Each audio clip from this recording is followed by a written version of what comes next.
मैं अगर 2025 से पहले 10 लाख नौकरी नहीं देता हूं तो मैं वोट मांगने विधानसभा में नहीं जाऊंगा। चलिए, कम से कम सम्राट चौधरी जी को हम धन्यवाद देना चाहेंगे कि इन हमारे नेताओं का दबाव है, इस देश की जनता का और बिहार की जनता का दबाव है, तो कम से कम उन्होंने यह वादा तो किया कि कम से कम बिहार में बेरोजगारी हटाएंगे और नौकरी देंगे। ये तो अच्छा, ये उनका अभी ये विवेक जगा इन चुनाव के समयों में। अगर यह विवेक पहले से जगह होता तो बिहार सहित पूरे देश का कल्याण होता। तो भारतीय जनता पार्टी कम से कम जो हमारे आदरणीय राहुल गांधी जी जो मुद्दे उठाते रहे, तेजस्वी जी जो मुद्दे उठाते रहे, कम से कम देश में गरीबी है, बेरोजगारी है, पेट में भूख लगी है, तो सबसे पहले इसका निदान होना चाहिए। और इन गंभीर मुद्दों पर आज तक कोई जवाब नहीं आता। महाशक्ति बनेगा कि नहीं, किस आधार पे आप कहते हैं महाशक्ति बनाने के लिए? इस आधार पे जिस देश में 140 करोड़ आज की आबादी है और जहां 70 करोड़ लोग गरीब हों, भूखे हों, बेरोजगार हों, और उस देश को महाशक्ति बनाने की परिकल्पना, यह तो आरा लोकसभा में आखिरी चरण में मतदान होने हैं। उससे पहले नेताओं का आना जाना लगा हुआ है। राष्ट्रीय स्तर के नेता लगातार आ रहे हैं। किसी दिन एनडीए के नेता आ रहे हैं तो किसी दिन इंडिया गठबंधन के नेता आ रहे हैं। आज शाहपुर विधानसभा में बीजेपी के राष्ट्रीय अध्यक्ष जेपी नड्डा पहुंचे हुए थे और कल जगदीशपुर में सांसद राहुल गांधी पहुंचने वाले हैं।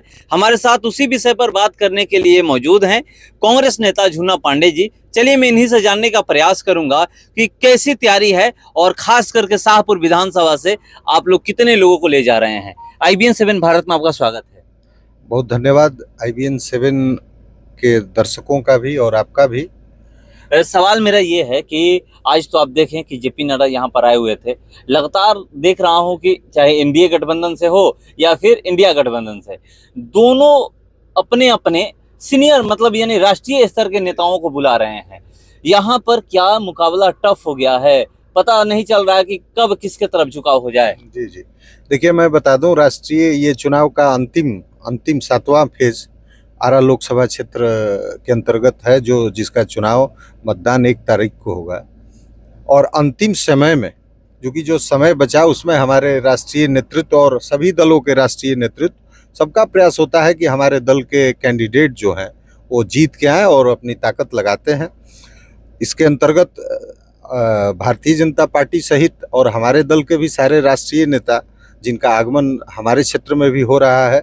कल जगदीशपुर के हाई स्कूल के प्रांगण में राहुल गांधी जी की सभा है, जनसभा है, जिसमें हमारे इंडिया गठबंधन के सभी सम्मानित नेता तेजस्वी यादव जी, दीपांकर भट्टाचार्य जी, मुकेश सहनी जी, ये सारे लोग आ रहे हैं। हम लोग भी वहीं उसी तैयारी के संदर्भ में गए थे और वहीं सभा स्थल से अभी वापस आ रहे हैं।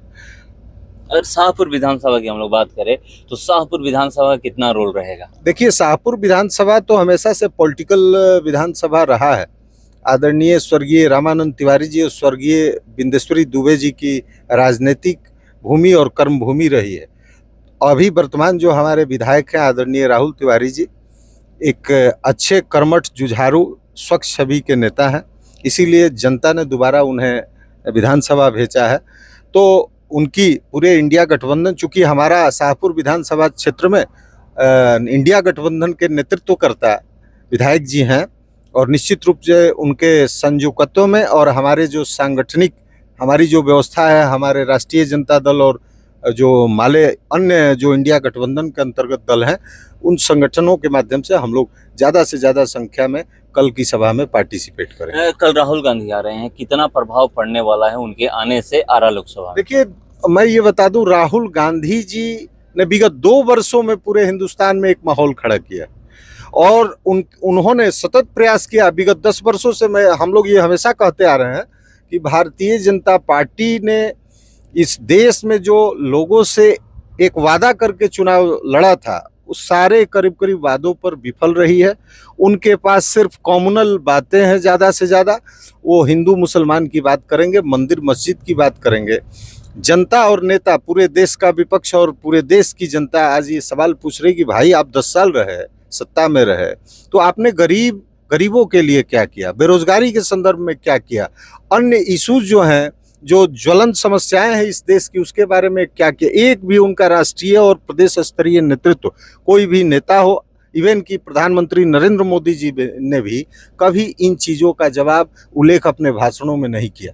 तो मैं ये समझता हूँ कि यह सरकार 10 वर्षों तक रही और विभिन्न मोर्चों पर विफल रही, खासकर गरीबी और बेरोजगारी के मुद्दे पर विफल रही। इसलिए इस सरकार का रहना जरूरी नहीं है। और राहुल गांधी जी ने जो माहौल खड़ा किया, उन्होंने हमेशा इन मुद्दों को, राष्ट्रीय मुद्दों को हमेशा विपक्ष होने के नाते हमेशा जनता के सामने और पार्लियामेंट में भी रखा है, और आज तक उसका माकूल जवाब भारतीय जनता पार्टी, उनकी सरकार नहीं दे पाई। तो निश्चित रूप से ये देश की जनता उन खोखले वादों का अर्थ समझती है और राहुल गांधी जी की बातों को भी समझती है। निश्चित है कि उनके आने से माहौल, पूरे बिहार का माहौल बदला हुआ भी है, आने से और प्रभाव पड़ेगा और निश्चित रूप से हमारा जो लोकसभा में प्रतिनिधित्व है वो बढ़ेगा। आप कह रहे हैं कि बीजेपी के चाहे वो राष्ट्रीय स्तर के नेता हो या फिर प्रदेश स्तर के नेता हो, वो रोजगार की बात नहीं करते हैं। आज ही बिहार के उप मुख्यमंत्री सम्राट चौधरी आए हुए थे और बोले कि मैं अगर 2025 से पहले 10 लाख नौकरी नहीं देता हूं तो मैं वोट मांगने विधानसभा में नहीं जाऊंगा। चलिए, कम से कम सम्राट चौधरी जी को हम धन्यवाद देना चाहेंगे कि इन हमारे नेताओं का दबाव है, इस देश की जनता का और बिहार की जनता का दबाव है। तो कम से कम उन्होंने यह वादा तो किया कि कम से कम बिहार में बेरोजगारी हटाएंगे और नौकरी देंगे। ये तो अच्छा, ये उनका अभी ये विवेक जगा इन चुनाव के समयों में। अगर यह विवेक पहले से जगा होता तो बिहार सहित पूरे देश का कल्याण होता। तो भारतीय जनता पार्टी कम से कम जो हमारे आदरणीय राहुल गांधी जी जो मुद्दे उठाते रहे, तेजस्वी जी जो मुद्दे उठाते रहे, कम से कम बोलना तो इन लोगों ने शुरू किया। जेपी नड्डा भी आज यहाँ पर आए हुए थे, बोले कि अगर देश को तीसरी महाशक्ति बनाना है या फिर देश को आगे ले जाना है तो आप एनडीए को वोट करिए, बीजेपी को वोट करिए। देखिए, अच्छी बात है, जेपी नड्डा जी, देखिए भारतीय जनता पार्टी का एक कल्ट रहा है शुरू से इन लोगों ने मूल मुद्दों से आपका ध्यान भटका के देश दुनिया की बात करेंगे, बाहर की बात ज्यादा करेंगे। देश में गरीबी है, बेरोजगारी है, पेट में भूख लगी है, तो सबसे पहले इसका निदान होना चाहिए। इन गंभीर मुद्दों पर आज तक कोई जवाब नहीं आता। महाशक्ति बनेगा कि नहीं, किस आधार पे आप कहते हैं महाशक्ति बनाने के लिए? इस आधार पे जिस देश में 140 करोड़ आज की आबादी है और जहां 70 करोड़ लोग गरीब हों, भूखे हों, बेरोजगार हों, और उस देश को महाशक्ति बनाने की परिकल्पना, यह तो समझ से बाहर है। यह तो समझ से बाहर है कि ऐसी परिकल्पना कि जिस देश में लोग मर रहे हों और उसको महाशक्ति बना दे, ऐसा नहीं होता है। देश अगर आपका सर्वांगीण विकास करेगा, आपके अंदर वो ताकत आएगी, आपका देश स्वाभाविक महाशक्ति बनेगा। जिन महाशक्तियों की आप चर्चा करते हैं ग्लोबल लेवल पे, आज अमेरिका सबसे बड़ा सर्वशक्तिमान देश बना, रूस बना, जर्मनी, फ्रांस, इंग्लैंड, सारे देश बने। तो इसका कारण ये है कि वहाँ रहने वाले लोग सबसे पहले अच्छे बने, उनकी सुख सुविधाएं बढ़ी, पढ़े लिखे, उनके रहने का जो स्टेटस है बदला, ढंग बदला, तब ना वो देश विकसित हुआ। तो ऐसी दलीलें कि हम इतना जल्दी विकसित राष्ट्र बनाएंगे जहां लोग नंगे भूखे सो रहे हैं, मर रहे हैं, बेरोजगार सड़कों पे दौड़ रहे हैं, क्या हुआ कोरोना में? अगर मैं एक चीज बता दूं, सारी बातों को आप छोड़िए, अगर कोरोना के समय का वह दृश्य जो वीडियो क्लिप्स और जो पेपर में छपे और जो फोटो में जितने चीज लोगों के पास होंगे, अगर उनको देख के याद करेंगे तो भारतीय जनता पार्टी को एक भी वोट नहीं देंगे। जी, को आप याद करें क्या हुआ था, सरकार का मिसमैनेजमेंट था। अगर गवर्नमेंट, ठीक है कोरोना एक महामारी थी, इसमें कहीं दो राय नहीं, इसके लिए भी पहले से सारे अलर्ट जारी किए थे, उस पर प्रिकॉशन नहीं लिया गया।